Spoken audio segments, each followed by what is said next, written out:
Welcome और welcome back to my new blog. कैसे हैं आप सब? आई होप सब अच्छे होंगे। मैं भी एकदम अच्छी हूँ और आज के ब्लॉग की शुरुआत हो रही है इवनिंग में। तो good evening to all of you. तो गाइज़, आज मैं आप लोगों के लिए लाई हूँ स्टोरी टाइम विद मी। तो वैसे तो मैं कुछ व्लॉग बनाने का सोच रही थी, पर मुझे कुछ कंटेंट समझ में नहीं आ रहा था अभी कि मैं क्या बनाऊँ वीडियोस। कंटेंट वाले जो वीडियोस हैं वो कुछ दिनों में आपके सामने आने वाले हैं बैक टू बैक, क्योंकि अभी मेरी विंटर वेकेशन है तो मैं अपने होम टाउन जाने वाली हूँ, जहाँ पर कि मुझे बहुत सारा कंटेंट मिलेगा। और जो जो लोग मेरे साथ अभी नए ऐड हुए हैं उन सभी के लिए मैं फिर से अपने जो होम टाउन का टूर है वो ज़रूर करवाऊँगी। और आजकल के जो मेरे वीडियोस जो आ रहे हैं उन्हें मुझे काफ़ी अच्छा रिस्पांस देखने को मिल रहा है, तो thank you so much to all of you. तो आज की स्टोरी टाइम में छोटी सी मेरी अंदर दिल की बात है जो कि मैं आप लोगों के साथ शेयर करने वाली हूँ। जैसा कि हम सभी लोग जानते हैं, जब भी हम किसी भी चीज़ में स्ट्रगल करने के लिए आगे आते हैं तो हमें कुछ ना कुछ परेशानियाँ हमेशा देखने को मिलती हैं। अब बात होती है कि या तो हम उन परेशानियों से भाग जाएं या तो हम उनका सामना करें। तो ऐसी ही चीज़ एक मेरी फ्रेंड के साथ हुई है, इसीलिए मैं आप लोगों के साथ ये वाली चीज़ शेयर करना चाह रही हूँ। मेरी एक फ्रेंड है, उसका नाम और प्लेस मैं नहीं डिस्क्लोज़ कर सकती हूँ, बट उसके साथ थोड़ा सा उसका जो पेरेंट्स का सपोर्ट रहा वो बहुत ज़्यादा कम रहा। मतलब उसने जो अपनी थोड़ी बहुत स्टडी भी कंप्लीट करी है वो थोड़ी घर से लड़ झगड़ के करी है, बट वो आगे पढ़ना चाहती थी। तो अब वो अपने आप को, मतलब वो इतना डिमोटिवेटेड फेज़ में चली गई है कि वो अपने आप को क्वेश्चन करने लग गई है। उसने एक जगह पे बड़ी मुश्किल से एडमिशन लिया, देन शी रियलाइज़ कि ये मेरे से नहीं हो पाएगा। उसने वहाँ से बैक ऑफ ले लिया और उसने अपने आप को क्वेश्चन करना शुरू कर लिया। वो डिप्रेस्ड हो गई कि शायद ये चीज़ें मेरे लिए नहीं बनी है। उसने अपने कंपैरिजन में दूसरे बच्चों को जब देखा कि यार ये तो मुझसे इतना अच्छा कर रहे हैं और ये तो सारी चीज़ें इनको इतने इजीली आ जा रही हैं और मुझे तो कुछ नहीं आता, तो उसने अपने आप को क्वेश्चन करना शुरू कर दिया। जैसे उसने अपने आप को क्वेश्चन करना शुरू करा, वो धीरे धीरे स्ट्रेस में जाती रही। और स्ट्रेस में जाने से उसका ये हुआ कि ना वो खाना खा रही है, ना वो ढंग से सो पा रही है, ना उसकी पढ़ाई हो पा रही है। मतलब उसका किसी भी चीज़ में दिल नहीं लग रहा। सुबह जा रही है, रात को घर आ रही है कॉलेज से, तो वो उस चीज़ में बहुत ज़्यादा उलझ के रह गई। तो वैसे तो स्टडी स्टडी पर्पज़ हो या जॉब हो या कुछ भी हो, हर चीज़ में बर्डन होता है और हमें वो सब चीज़ें झेलनी पड़ती है, उन सब चीज़ों से सफ़र करना पड़ता है। पर बात होती है कैपेबिलिटी की, कि आपका माइंड कितना कैपेबल है इन सब चीज़ों को झेलने में। मैं ये चीज़ नहीं मानती हूँ कि जैसे बहुत सारे लोग अपने बच्चों का कंपैरिजन दूसरे के बच्चों से करते हैं कि हाँ वो इतना अच्छा कर रहा है। नहीं होता सबका माइंड एक जैसा, सब लोग अपना अलग अलग इंडिविजुअल सब बन के आए हैं दुनिया में और सबकी अपनी अपनी कैपेबिलिटी होती है। तो कभी भी अपने बच्चों को दूसरे बच्चों से कंपेयर ना करें। और ख़ुद को भी, मैं एक इंडिविजुअल हूँ तो मुझे भी खुद भी किसी से, दूसरे से अपने आप को कंपैरिजन नहीं करना चाहिए। ये सबके ऊपर लागू होता है कि दूसरे को देख के अपने आप को कभी क्वेश्चन नहीं करना है। अब आप अपनी मेहनत करते जाइए, आप जितना इनपुट दोगे उतना आपका आउटकम आता जाएगा। तो मेरी उस फ्रेंड के साथ ऐसा हुआ कि वो कंटिन्यूसली वो स्ट्रेस में जाती रही।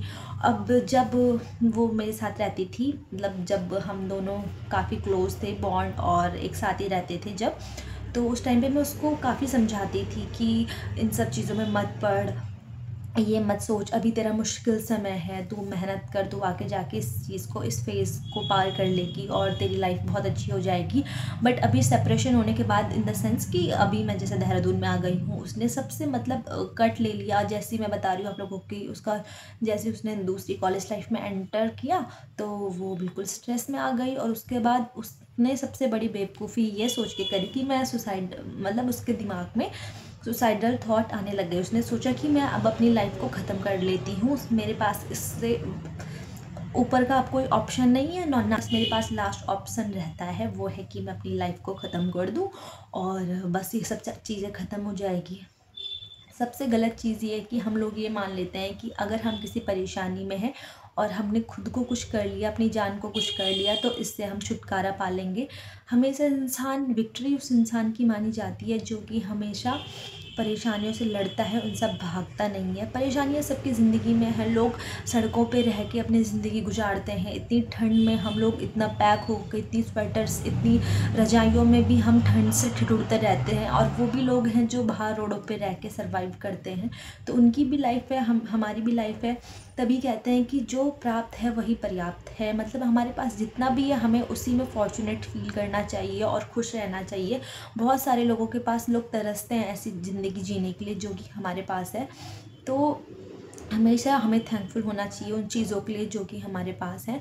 तो और आपकी लाइफ में, मैं मानती हूँ आपकी लाइफ में किसी ऐसे पर्सन का सपोर्ट होना बहुत ज़रूरी है जो कि आपको बीच बीच में इन सब चीज़ों के लिए किक देता रहे। अगर आप डिमोटिवेट होते हो तो आपको मोटिवेट करे। तो उस लड़की की लाइफ में मैं मानती हूँ कि सिर्फ इसी चीज़ की कमी थी कि उसके पेरेंट्स के उससे बैकग्राउंड से उसको सपोर्ट नहीं मिला, तो इसीलिए वो एक स्ट्रेस वाले शेल में जाती रही। देन जब उसने मेरे से ये वाली चीज़ शेयर करी, आई फील ग्रेटफुल कि उसने मुझे इतना लायक समझा कि उसने मुझसे अपनी बातें शेयर की, और मेरे से जितना हो पाया मैंने उसको समझाया अपनी तरफ से कि तुम हार नहीं मान सकती हो और आगे तो बहुत अच्छा कर सकती है। तो मैंने उसको जितना मेरे से हो पाया मैंने समझाया।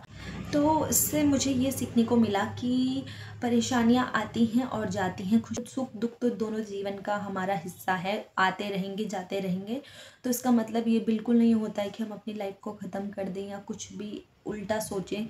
हमें हमेशा मैदान में उतरकर उस चीज़ की लड़ाई लड़कर और हमेशा जीतने की कोशिश करनी चाहिए। अपना 100% देने के बाद अगर वो चीज़ हमें नहीं मिलती है तब बात अलग होती है। बट अगर हम पहले ही उस चीज़ से बाहर निकल जाएं, बिना मेहनत करे हम अपने आप को इतना जज करने लग जाए और इतने स्ट्रेस वाले फेज़ में चले जाएं, तो ये अच्छा नहीं होता है हमारे लिए। तो इस चीज़ से हमेशा हमें बच के रहना चाहिए और ख़ुद को कभी क्वेश्चन मत करो, दूसरे से कंपेयर मत करो। आप जो हो अपने लिए हो, और जो बनोगे अपने लिए बनोगे। अपने पेरेंट्स को प्राउड फील करवाओ। तो आज के वीडियो का कंक्लूज़न है कि नेवर जज योरसेल्फ, और अपने आप को कभी किसी से कंपेयर मत करो और खुश रहो लाइफ में। परेशानियाँ, चैलेंजेस आते रहेंगे और आपको उन सब के साथ फाइट करना है, फाइट लाइक अ वॉरियर। तो मिलती हूँ आप सभी से जल्दी एक नए ब्लॉग के साथ। तब तक के लिए बाय, गुड नाइट।